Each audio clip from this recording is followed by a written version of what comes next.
calon pegawai negeri sipil atau disingkat CPNS 2024 yang semula dijadwalkan pada Maret, kini disesuaikan menjadi Oktober 2025. Pengunduran jadwal tersebut disampaikan oleh Menteri Pendayagunaan Aparatur Negara dan Reformasi Birokrasi Rini Widiantini usai rapat dengar pendapat bersama dengan Komisi 2 DPR RI di Kompleks Parlemen Jakarta Rabu kemarin.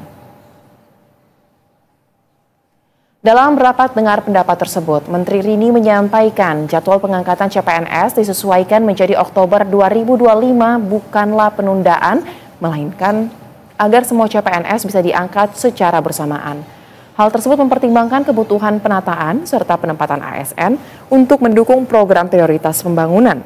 Rini juga memastikan penyesuaian pengangkatan CPNS itu bukan karena adanya kebijakan efisiensi anggaran yang diterapkan oleh pemerintah. Menurut Rini, pihaknya perlu menyelesaikan pengumuman terkait dengan CPNS di berbagai instansi terlebih dahulu. Adapun bagi pelamar yang telah mengikuti dan dinyatakan lulus seleksi CASN, tetap diangkat sebagai pegawai ASN.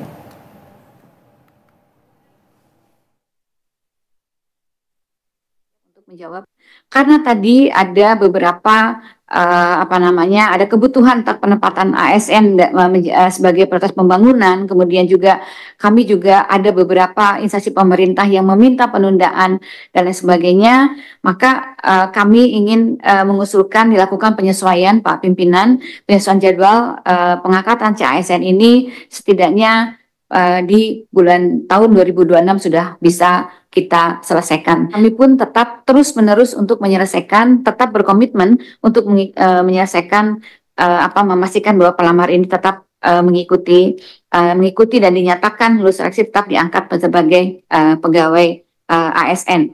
Begitu. Dan pemirsa, apa sebenarnya yang menjadi alasan utama mengapa jadwal yang sudah ditetapkan ini akan dimundurkan? Kita sudah terhubung melalui sambungan virtual dengan Bapak Abbas Subagja selaku Deputi Bidang SDM Kementerian PAN-RB. Selamat sore Pak Abah.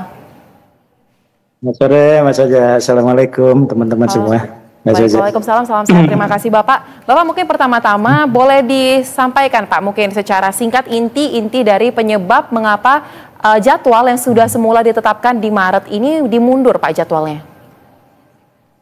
Ya, jadi yang pertama bahwa pengadaan ASN tahun 2024 ini termasuk yang cukup lumayan banyak. Jadi dari 2,3 juta itu yang untuk ditetapkan formasi yaitu 1,2 juta. Dan yang kedua adalah saat ini juga ada penerimaan bukan hanya PNS, bukan hanya CPNS, tapi juga pegawai pemerintah dengan perjanjian kerja. Yang P3K ini adalah mandat undang-undang, kan gitu ya. Sehingga jumlahnya itu ya 800 ribuan itu yang sudah terdaftar gitu dari penetapan formasi yang untuk P3K.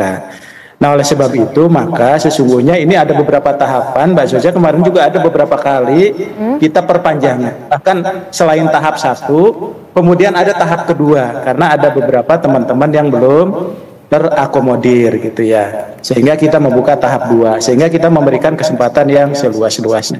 Dari tahap 2 pun kita sudah 2 kali melakukan pengunduran jadwal. Jadi sebetulnya penundaan ini merupakan hal yang dinamis biasanya terjadi gitu ya. Dan memang di sisi lain juga dengan adanya P3K tadi yang akan masuk yang berasal dari tenaga honorer, maka kita perlu penataan sebagaimana disampaikan oleh Bu Menteri ya. Penataan untuk prioritas pembangunannya, kebutuhan kompetensinya gitu ya. Kemudian juga kita harus menuntaskan berbagai tantangan kita lah dalam menata ASN kita. Nah, di samping itu penataan ini juga terkait dengan kelembagaan-kelembagaan yang memang ada kelembagaan yang bergabung, yang pisah gitu ya. Dulu formasinya satu tuh Mbak Soja ya. Sekarang ini ada pembagian lah untuk formasi yang sudah ada ditetapkan dulu sehingga ini harus ada pemecahan dan penataan. Nah, oleh sebab itu maka seringkali juga bahwa dulu penetapannya itu berbeda-beda gitu ya, berbeda-beda.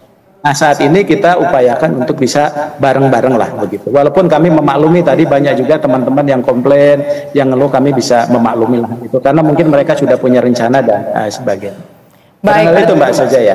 Baik, berarti memang karena salah satunya ada proses yang harus dilalui karena juga memang permintaan yang saat ini menjabat, ini memang ada nomenklatur yang bertambah ya Pak ya, jadi pembagian juga harus dilakukan spesifik mungkin. Oke, tetapi jadi Pak mungkin misalnya ada PUPR, ada PU dan PKP gitu ya. Betul. Penambahan nomenklatur berdampak juga pada pembagian kerja PNS tersebut. Kemudian Pak, sekarang kita masuk ke isu yang ramai dibicarakan oleh masyarakat menanggapi terkait dengan jadwal yang dimundurkan ini. Apakah nantinya ini akan berpengaruh kepada perubahan status kelulusan CPNS? Apa jaminannya bahwa mereka yang sudah lulus nantinya di bulan Oktober mendatang atau di awal tahun 2026 nanti tidak akan berubah? Atau mereka sudah dipastikan tetap akan diangkat, diterima? Ya, Mbak Soja, iya makasih. Jadi yang pertama bahwa memang ada kekhawatiran sih yang paling utama itu ya. Kekhawatiran seolah-olah nanti dengan mereka ada pengunduran itu jangan-jangan namanya jadi berubah dan sebagainya. Proses seleksi ASN itu sudah cukup transparan ya. Sudah cukup transparan. Jadi tidak mungkin ada orang yang sudah dinyatakan lulus kemudian dia tidak lulus pada waktunya. Jadi proses ini adalah hanya memundurkan saja ya. Seperti zaman dulu Mbak Soja, waktu saya itu juga mundurnya bisa sampai setahun dulu saya itu waktu saya ketika jadi CPNS gitu ya. Jadi 96 saya 97 saya baru bekerja pada saat itu. Nah oleh sebab itu untuk proses ini tidak perlu khawatir, apalagi teman-teman PNS gitu yang CPNS yang sudah mereka juga berkompetisi kemudian lulus, itu dipastikan pasti dia lulus karena datanya sudah ada di dalam database BKN ya. Termasuk juga bagi teman-teman yang P3K ya, apalagi yang P3K karena P3K itu 100% untuk tenaga non-ASN dan tenaga honorer yang kita jamin insya Allah kalau mereka sudah mendaftar dan ikut seleksi nanti bisa diangkat menjadi P3K atau pegawai pemerintah dengan perjanjian kerja. Jadi tidak ada persoalan, mungkin juga usulan SK dan semuanya juga sudah disiapkan dengan nama yang bersangkutan, hanya saja nanti prosesnya supaya berbarengan sambil melakukan penataan ya, sehingga tidak ada orang yang komplain loh kok itu yang duluan ini belakangan. Nah sekarang BKN itu akan melakukan secara berbarengan. Saya kira ini kelihatannya menjadi sama nanti untuk pengangkatan mereka, TMT-nya terhitung mulai tanggalnya gitu. Baik. Gitu Mbak Soja.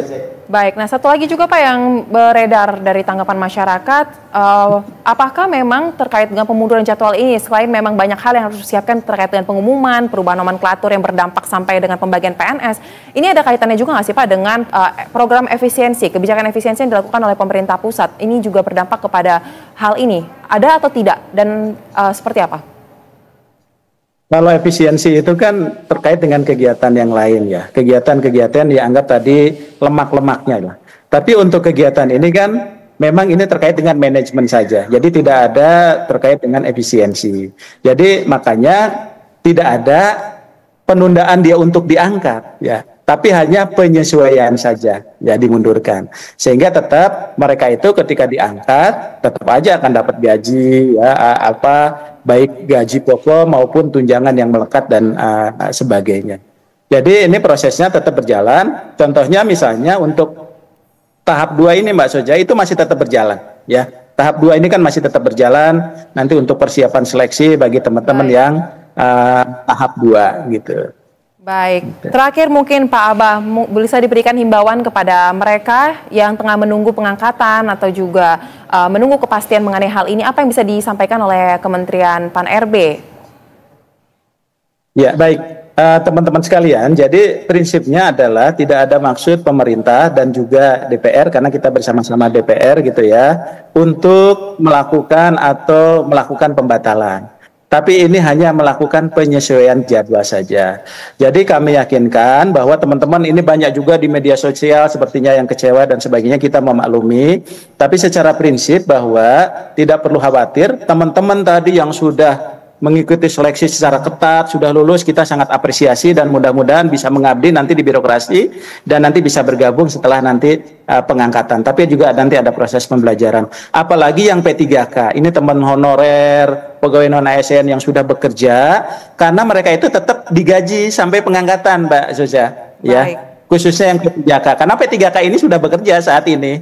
Ya tinggal nanti menerima SK saja di akhir itu, di bulan Maret 2026. Gitu Mbak Soja. Jadi mudah-mudahan lancar. Baik, kita doakan prosesnya dapat berjalan lancar ya Pak, dan jadwalnya tidak mundur lagi walaupun kata Bapak ini sangat dinamis ya. Baik, terima kasih Bapak Abbas Subagja, Deputi SDM Kementerian Pan-RB telah bergabung bersama kami di Berita Satu Sore. Salam sehat.